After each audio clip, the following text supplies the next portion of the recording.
أعوذ بالله من الشيطان الرجيم. بسم الله الرحمن الرحيم.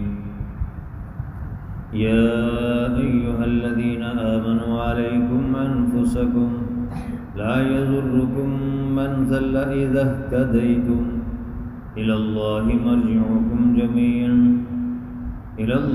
مرجعكم جميعا فينبئكم بما كنتم تعملون.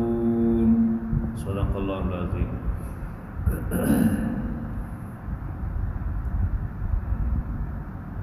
گزشتہ آیات میں اللہ رب العزت نے فرمایا ہے اللہ اور اس کے رسول کی طرف آ جاؤ، یعنی اللہ اور اس کے رسول کی اطاعت کرو.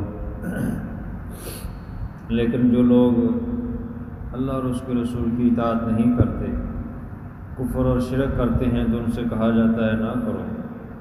تو کہتے ہیں ہم تو اپنے آباء و اجداد کو اسی طرح پایا ہے، وہ یہی کرتے تھے، ہم بھی یہی کر رہے ہیں. فرمایا اگر ان کے آباء و اجداد جانتے بھی نہیں ہیں، ان کو علم بھی نہیں اور عقل بھی نہیں رہتی، ہدایت بھی نہیں ہے بات ہے، پھر بھی ان کے پیچھے چلیں گے. اب یہاں پر اللہ رب العزت نے ایمان والوں کو تسلی دی ہے. فرمایا یا ایھا الذین آمنوا، اے وہ لوگو جو ایمان لے ہو، علیکم انفسکم، لازم پکڑو اپنی نفسوں کو، یعنی فریضہ تبلیغ کرو. جب لوگ بات نہیں سنتے اور تمہاری بات کا اثر نہیں لیتے تو پھر اپنی اصلاح کی فکر کرو، اپنے نفسوں کو لازم پکڑو اور ساتھ دوسروں کی اصلاح کی بھی فکر کرو. لا یضرکم من ضل اذا اهتدیتم، نہیں نقصان دے گا تم کو وہ جو گمراہ ہوا. کب؟ جب تم ہدایت یافتہ ہوگے، جب تم خود ہدایت یافتہ ہوگے، صحیح دین پر چلو گے، اللہ اور اس کے رسول کے طریقے کو اپناؤ گے، تو پھر وہ لوگ تمہیں نقصان نہیں دے سکتے.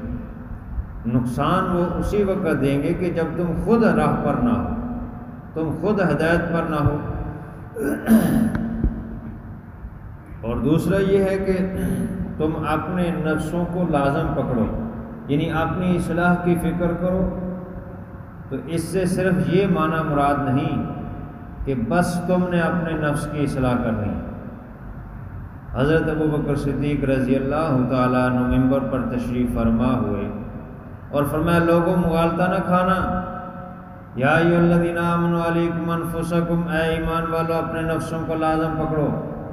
اس کا یہ معنی نہیں کہ تم گھروں میں بیٹھ جاؤ اور فریضہ تبلیغ چھوڑ دو اور بس یہ کہ اپنے نفسوں کی فکر کرو اور اپنے ہی اصلاح کی فکر کرو. یہ معنی نہیں. اس کا معنی یہ ہے کہ تم اپنے نفسوں کو لازم پکڑو. قم کا صیغہ ہے اور آگے اذا اهتدیتم ہے، جب تم ہدایت پاؤ، یہ بھی جمع کا صیغہ، یعنی تم اپنے مسلمان بھائیوں کی فکر کرو، اپنے نفس کو فکر کرو.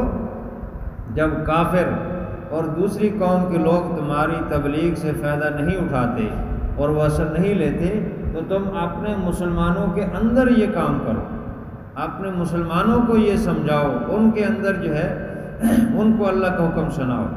یہ معنی صحابہ کرام نے اس سے یہی سمجھا ہے اور سیدنا صدیق اکبر رضی اللہ تعالیٰ نے بھی اس کا یہی معنی بیان فرمایا.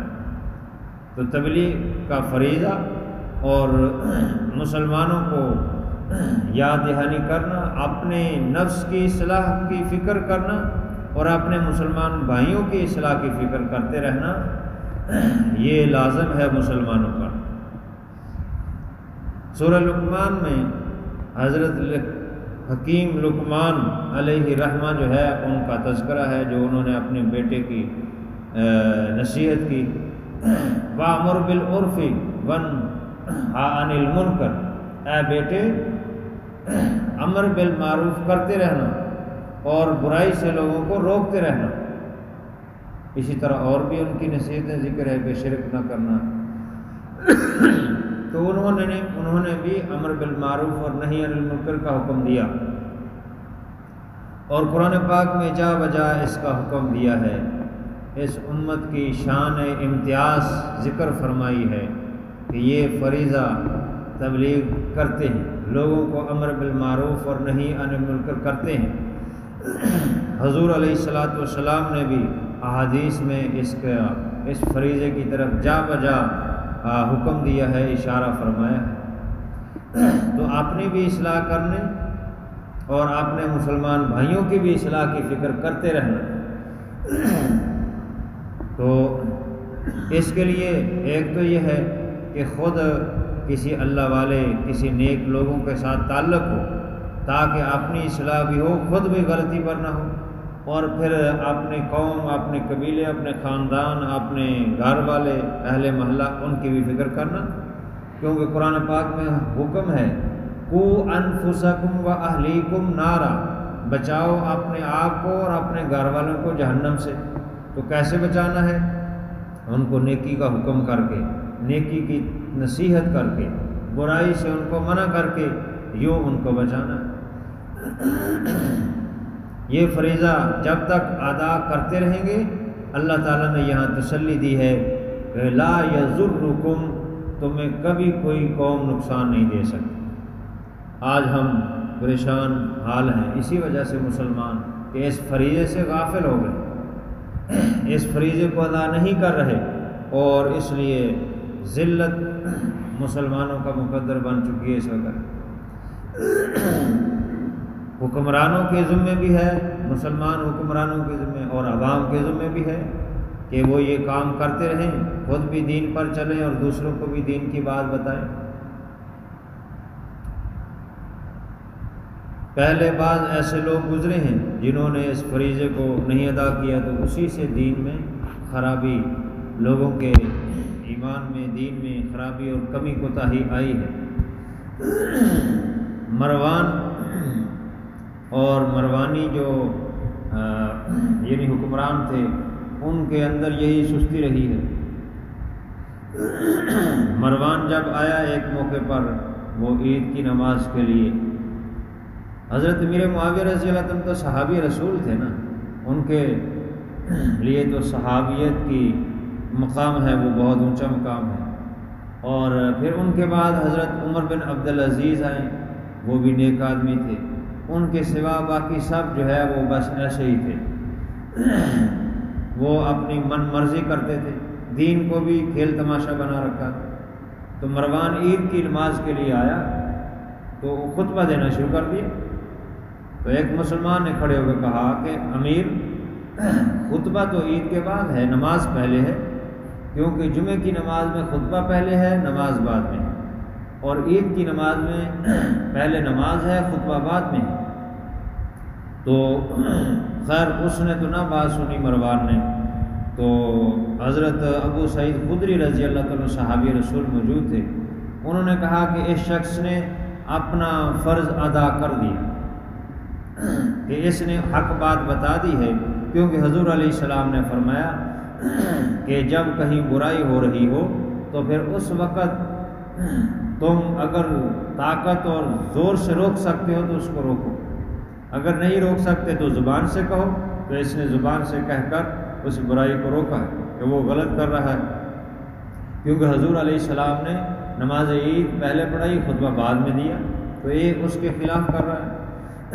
فرمایا کہ اگر زبان سے بھی نہیں روک سکتے تو پھر تم اس کو دل میں برا سمجھو، ذالک اضعف الایمان، یہ ایمان کا کمزور ترین حصہ ہے۔ اور فرمایا پھر اس کے بعد رائی کے دانے کے برابر بھی ایمان نہیں رہتا، اگر کسی کے دل میں برائی کو وہ برا بھی نہیں جانتا۔ اسی طرح حضرت حذیفہ رضی اللہ عنہ کی روایت ہے اس میں کہ حضور علیہ السلام نے فرمایا کہ اگر تم ایسی قوم میں رہتے ہو یعمل فیہم بالمعاصی، وہ گناہ کر رہے ہیں اور گناہ سے باز نہیں آتے، تو تم ان کو فریضہ تبلیغ کرو، ان کو برائی سے روکو۔ اگر تم برائی سے نہیں روکو گے تو اللہ تبارک و تعالیٰ اصابہم اللہ بعذاب قبل ان تموتوا، اللہ ایسا عذاب دے گا تمہیں مرنے سے پہلے، ضرور کوئی نہ کوئی عذاب آئے گا تمہیں۔ یعنی فریضہ تبلیغ چھوڑنے کی وجہ سے اللہ کی طرف سے عذاب موت سے پہلے لازم آئے گا۔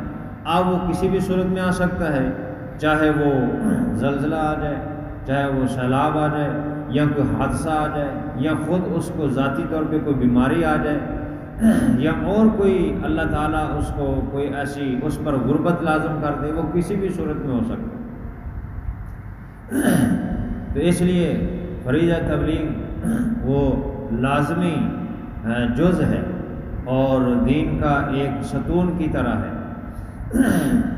حضرت عمر رضی اللہ تعالیٰ نے فرمایا تھا کہ خصلتان، یہ دو اہم دین کے فریضوں میں سے ایک ہے کہ امر بالمعروف اور نہی عن المنکر کرو۔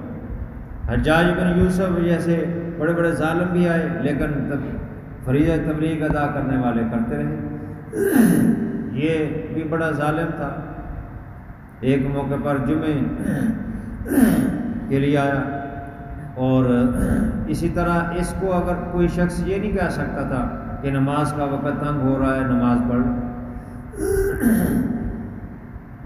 ایک موقع پر نماز تقریر کر رہا تھا، تقریر کے دوران ایک شخص نے کہہ دیا ایھا الامیر الصلاۃ، اے امیر نماز کا وقت تنگ ہو رہا ہے۔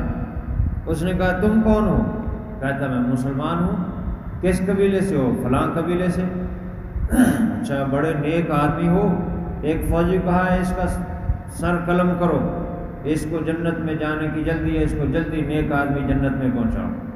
معمولی بات پہ سر قلم کر دیتا تھا، ایسا ظالم تھا۔ اس طرح یہ لوگ جو ہے کرتے رہے۔ اسی طرح عبد المالک بن عمیر، وہ بھی انہی کا، یہ حجاج بن یوسف تقریباً 20 سال سے بھی زیادہ جو ہے عراق کے اندر گورنر میں رہا ہے اور اسی طرح ظلم کرتا رہا ہے۔ حضرت حسن بصری رحمۃ اللہ علیہ نے فرمایا تھا جب یہ مرا تو فرمایا کہ اے اللہ تو نے اس کو موت دی ہے، تو اس کے سنت یعنی اس کے طریقے کو بھی موت دے دے۔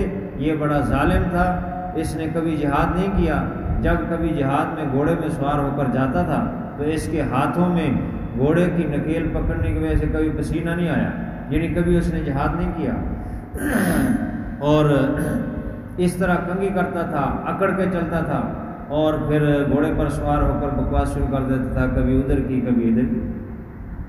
اسی طرح اسی سلسلے کا عبد المالک بن عمیر جو ہے وہ ایک موقع پر آیا، جمعے کے دن دوپہر کو آیا جمعے کے خطبے کے لیے، تو تقریر شروع کر دی، کرتا رہا، کبھی کسی کی تعریف، کبھی کسی کی مذمت، ادھر ادھر کی باتیں، حتیٰ کہ مسجد کے میناروں پر سرخی سورج کی جو ہے چمکنے لگی، یعنی مغرب کے قریب وقت ہو گیا، دوپہر سے شروع ہوا اسی طرح۔ تو لوگ یہ نہیں کہہ سکتے تھے کہ نماز کا وقت تو جا رہا ہے، تو پھر جب بالکل وقت ختم ہو گیا تو پھر جلدی اذان دی، جمعے کی نماز پڑھائی، ساتھ ہی اذان دی عصر کی نماز پڑھائی، ساتھ ہی اذان دی مغرب کی نماز پڑھائی۔ اس طرح اپنی مرضی سے دین کو کھیل بنا رکھا تھا۔ اسی طرح یہاں ہندوستان کے اندر تغلب بادشاہ اس کے زمانے کے اندر جو ہے وہ بھی بڑا ظالم تھا، کوئی حق بات نہیں کہہ سکتا تھا۔ ایک بزرگ نے اس کو حق بات کہہ دی کہ تم یہ غلط کر رہے ہو، تو اس نے حکم دیا کہ اس کے دانت نکالو اور کیل کی طرح اس کے سر میں ٹھونک دو، لیکن انہوں نے شہادت برداشت کر لی اور فریضہ تبلیغ ادا کرتے ہیں۔ حضور علیہ الصلوۃ والسلام نے فرمایا کہ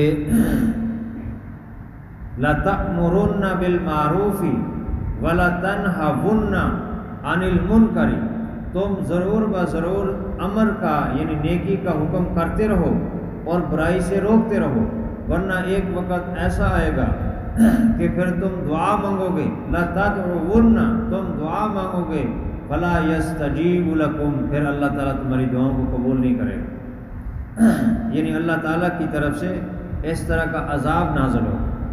اس لیے یہ تبلیغ کا فریضہ جو ہے یہ بہت اہم ہے، اور اللہ تعالیٰ نے یہاں پر جو یہ فرمایا ہے کہ اے ایمان والو اپنے نفسوں کو لازم پکڑو، اس کا یہی معنی ہے کہ اپنی اصلاح کو فکر کرو اور اپنے گھر والوں کی، اہل محلہ کی، قوم کی، اپنے مسلمانوں کی فکر کرو، یہ معنی ہے۔ اس لیے حضرت سیدنا صدیق اکبر رضی اللہ عنہ نے خبردار کر دیا کہ اس سے دھوکہ نہ کھانا، کہ اس کا یہ معنی ہے کہ اپنے گھروں میں بیٹھ جاؤ، کسی کو تبلیغ نہ کرو، بلکہ اس کا معنی ہے کہ اپنے لوگوں میں شروع کر دو۔ جب غیر قومیں نہ مانتی ہو تو پھر اپنے لوگوں کے اندر حق بات کہنا شروع کر دو اور ان کو بتاؤ، ان کو یاد دلاؤ۔ لا یضرکم من ضل اذا اہتدیتم، نہیں نقصان پہنچا سکے گا تم کو غیر کوئی بھی قوم تم کو، من ضل جو گمراہ ہو چکا ہے، اذا اہتدیتم لیکن شرط یہ ہے کہ تم خود ہدایت پر ہو، تم راہ پر ہو۔ الی اللہ مرجعکم جمیعا، تم سب نے اللہ کی طرف لوٹ کے جانا ہے، پھر سوال جواب بھی دینا ہے۔ فَيُنَبِّئُكُم بِمَا كُنتُمْ تَعْمَلُونَ، پھر اللہ تعالیٰ بتائے گا تمہیں کہ تم کیا عمل کرتے ہو۔